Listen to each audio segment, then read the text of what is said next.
Hey guys, how's it going? Welcome back. I have some silver for you. If you watched my last video, I talked about some high grade silver bullion I had. I brought some out, showed some pieces with you guys, talked a little bit high grade silver bullion. If you haven't checked out that video, if you're interested in that, head on over to the page. You'll see a couple videos on that. Today we're going to go with a little bit more mysteriously grabbed some silver out of the box, my safe, and just brought it out to the table. But everything here is basically, it's all ungraded, and it's probably about 50 ounces of silver. So roughly, I think I counted them, I think it was almost 50. So we'll just start going through them. This is the only piece I think in here that's not even an ounce. I literally went into the safe, grabbed some silver, and it's like, all right, that sounds good. Let's do a little YouTube video on it. Now, a lot of you guys know I am a collector. Silver has been one of my loves for a long time. Coins, especially. You know, I grew up a coin collector. I also grew up an action figure collector. The hobbies for me were never really like exact same simultaneously at the same time, but they were kind of on and off, right? So I collect for a while, and then I'd switch over to the other hobby and back and forth.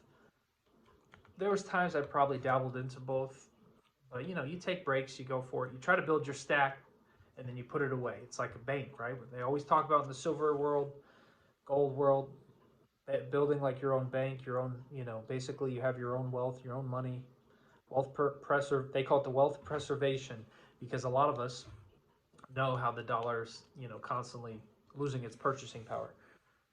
Now this is a cool one. A lot of these coins here, guys, I probably could remember a little bit on what I paid for it. Most of these are still going to be from that 2015, 2016 era for me. The Britannia here, pretty coin, 2015. I like the Britannias. I'm not sure what they're charging them right now for the new ones. But back in 2015, 2016, there wasn't much stuff going, you know, like you would probably pay like $1, $2 over spot, and it was like, oh man, he's getting $3 over spot for the nice stuff. Now it's forget it. Some of these coins in here you'll see could be graded and probably should be, like they're really high end bullion coins. This owl here has got diamonds in the eyes. I don't know if you guys could see that, but this was a purchase for me where I bought a big lot and had all these unique foreign bullion coins, and they're all beautiful coins, absolutely. But you could tell, like when I bought this lot, I paid roughly close to $20 an ounce. But a lot of these coins are like 50, 60, 70 bucks now. This is 2010, but you know, and I don't know a lot about some of these, but I will say if there's a few of these in here, I will recognize them because they're really kind of stunning coins. It's a great thing about buying, looking for deals on the hunt. You know, sometimes you can go months without finding deals. Other times you just feel like they're out there. Um, Here's some African lions. You know, not the greatest or most attractive coin, but probably a solid coin that at the time I was probably paying a little bit more over spot. Now you think about spot price, and then you think about these huge premiums, and then it's like spot price isn't no longer what people pay. It's just the foundation of what the price of silver is, and then you have to expect to pay more. For most people who are in the market of, you know, the silver world, they know that. A lot of people might say, well, silver's worth 26 bucks an ounce. I'll get 26 bucks, you know. These are these silver bars here. I have a lot of art bars I bought in a big lot, and I paid $17, $18 a piece at one point for them. But then I remember them like overnight, and I felt like doubled. Um, you know, when you typically get better deals when you buy larger amounts, or you can get really good deals on auctions and whatnot when you just kind of are patient and you're on the hunt and you're looking constantly for deals. You will find them. The Silver Eagle here. We all know these are kind of crazy. I kept a few of the old school Provident Metal plastic ones. I'll be honest though, when they came out with these are terrible. They were tarnishing a lot of my silver. I want to see if this one has a little bit. It might have a tad of black on the side, on the rim. I think you guys could see that. But a lot of it had to do with this plastic oxidized, right?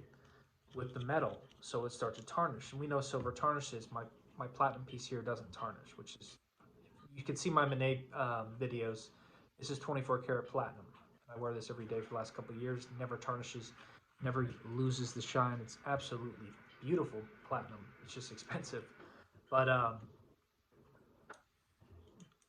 tanned all these Provident metal, and this piece I should just rip off. I'm going to toss this one anyways, but just so you guys see it, it's just like years ago they would do these flimsy, they might still do them. I haven't made a purchase from Provident in a while, but I had to get rid of all these, toss them, and then I switched them over to this hard not hard plastic, this softer plastic, which actually is so much nicer and it doesn't tarnish your metal. I left these coins in the safe, and then one time I started looking, I'm like, why are they all tarnishing? There's something in this that was really oxidizing with the metal, because these here, the soft plastic, they didn't bother with my coins. And you want to keep care of your silver, especially, you know, when you consider, you know, you may say, well, I'm just buying it because of the value. I'm not worried about the coin. But like when you buy deals and you see coins like this and you know they've sold upwards of $100, like you want cases, you want to protect that stuff, because then if you ever do get it graded, you could have some really high dollar coins. Like these, they did it right with these. These are that softer plastic and the buffalo. Very pretty coin. It's funny, the art bars were really kind of a big thing in like the 70s. I noticed they had tons of them. 80s, I think a little bit, and mostly the 70s. I've got a lot of them. You'd see like the Franklin Mints making them and everything. And I will say though, they're really cool. I mean, the old school ones I really like. These are more modern, of course, you know, but just nice pieces. This was Silvertown. I've bought a few times from them over the years. Honestly, I haven't really bought any silver lately, guys. If I do, it's unique pieces that I feel like have potential. We talked about the Bigfoot Brivy.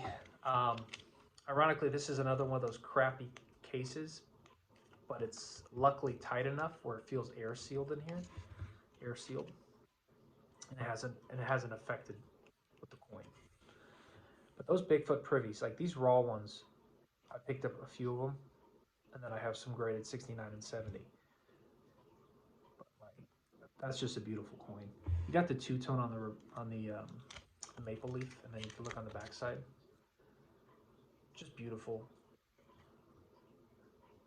And the privies, so they're a lot of fun. You got to admit, like when you have something you're looking for, and you're like, oh.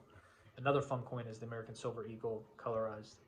I used to buy these at auction, or I'd always be on a hunt for them. I remember at one point I was like, yeah, I'm gonna try to get a few around 20, 25 bucks, just because I really liked the way they looked.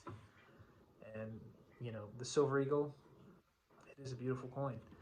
Now, the hand painted, some of these are hand painted, some of them are a little bit more, I don't know, maybe it's a machine.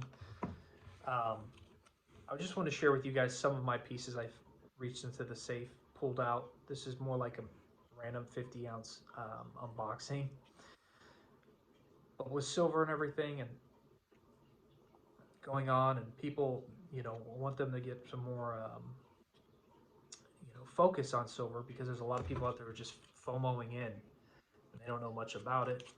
And there's a lot of people who always, like, even years ago, I used to watch all these videos, like, you should own some silver and you should do your research and try to buy at the best price possible.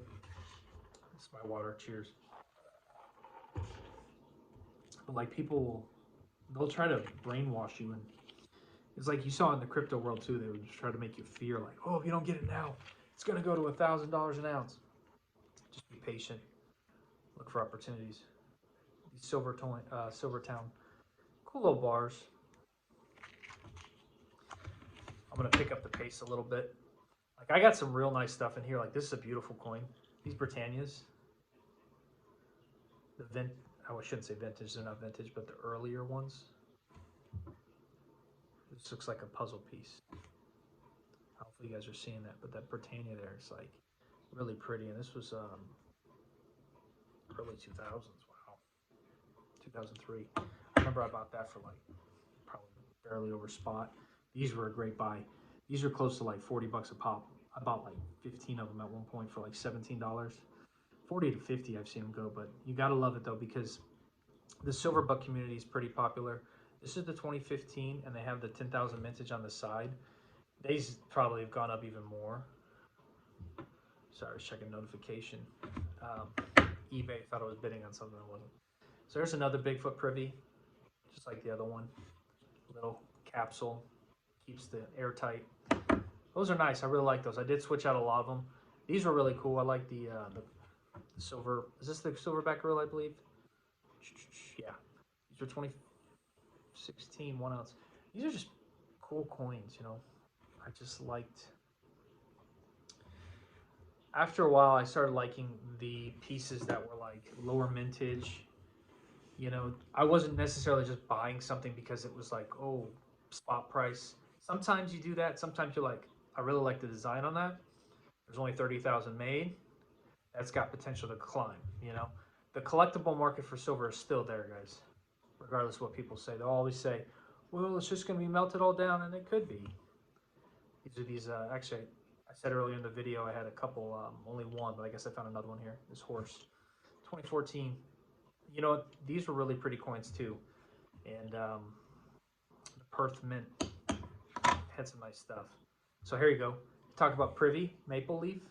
Look at this, guys. That's the shamrock, the 4-leaf clover. Or no, the shamrock. Yeah, the 4-leaf clover.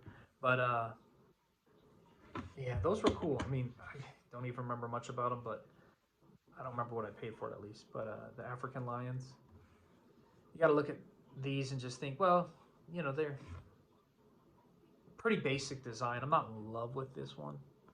Like I look at some of these coins, I'm like, oh, those are really nice. Like some of the coins in here are going to be probably pretty pricey compared to what I paid for them. And there's a couple fancy ones for you. This mermaid was another one I bought. I think about 3 coins in a lot, and I paid close to the price for this. Is the Fiji. Very awesome looking coin.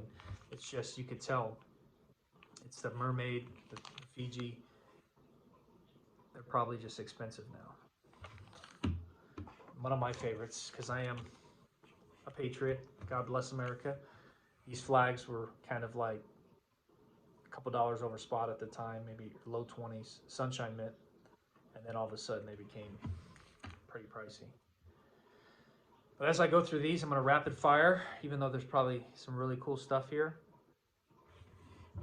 You got to think. That one I don't even remember. There's another silver bug for you.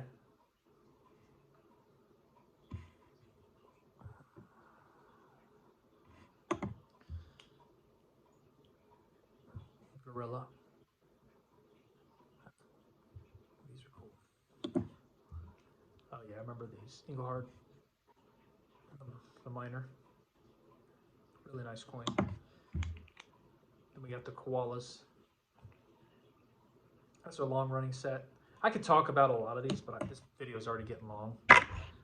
That's why you keep them in airtights too, and they do the job. This is another Bigfoot privy. Guys, comment below. Let me know what you think. Anything you're buying, any particular coin you're really collecting. See, these are antique finish. These are the hobo nickels. I could talk, but hobo nickels are basically, they would take a nickel and they would start to carve the nickel, and they create unique designs on there. These are just beautiful coins. And I remember I paid, you know, 20 something a piece for them.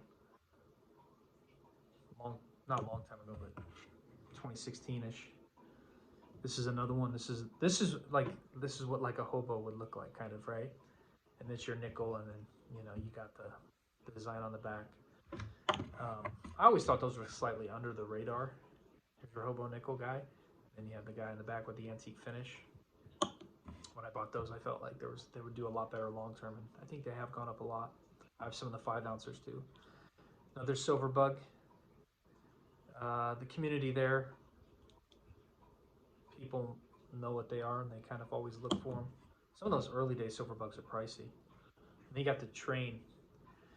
This is another one. This would be like a unique piece that you know, the hobo nickel, the artist, would have created. And there are people out there who are just still basically carving into these nickels. And you have to give them credit, because that is an art form and that is a real skill. So, but guys, if you're new to the channel, do me a favor, another African lion, hit that subscribe button. I'm trying to grow the channel. I'm posting longer videos. I'm going to keep putting content out. Just comment below Let me know if you want to see some bars, coins, what you're interested in. These are the rounds. Your ooh, okay, these are the 3/4 Canada, the wolf. Those are nice. Yeah. So there's 3 coins that weren't actually an ounce. So another gorilla.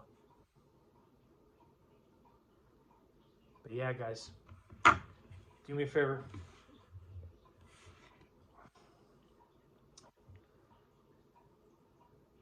Go check out those other silver videos if you're into the silver stuff. If you're into the action figures, you're at the right page. If you're into comic books or any type of collectibles, I'm even doing a little bit of crypto since we've been in the bear market. I'm strategizing and I reallocated certain positions to figure out what I think will be good for the future. Maybe sold a few things. This is a monkey privy down here. I don't know if you guys can see it down there, but a little monkey. I'm not really buying anything. I did buy some action figures, but if I'm buying it maybe with the intent to flip, I may sell a couple silver things here soon too, just because it's like I have plenty of profit on the table. But then you ask yourself, well, what do you do with the money, right? Well, maybe I just needed to pay bills. But sometimes a lot of us buy silver for that intent. Look at this, another silver bug.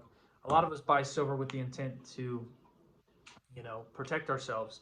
But then some point in your journey, you have to say, okay, what do I do with this money? Do I move into something else? Do I just pay bills? Whatever it may be.